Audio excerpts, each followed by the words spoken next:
Значи има задача по български, което звучи много странно в момента, но сега да се обясня като цяло. Значи имам задача по български, която за един месец трябва да прочета една книга, което според мен е готино.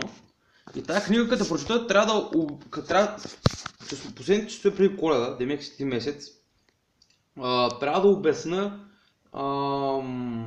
какво в тази книга и така нататък. И аз съм избрал две книги, евентуално мога да, които ги взех от областната библиотека, от което едната съм е чел до половината, другата не, но мога да кажа само едната. По-точно мога да представя само едната. Значи, едната е World of Warcraft, Повелителят на клановете, двойката. Знам, че общо има 3 части. Чел съм е тази до половината, така че ми е доста интересна. Ще дочета другата част. Мисля да представя като цяло тази. Или искам да науча историята на StarCraft. До сега не съм е чел. Интересно ми, защото любимият ми герой в Heroes of the Storm е Рейнар.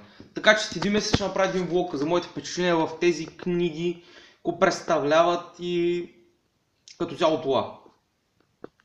След един месец се надявам да съм малко по-добре за StarCraft и World of Warcraft, ама надали. Това от мен и чао чао.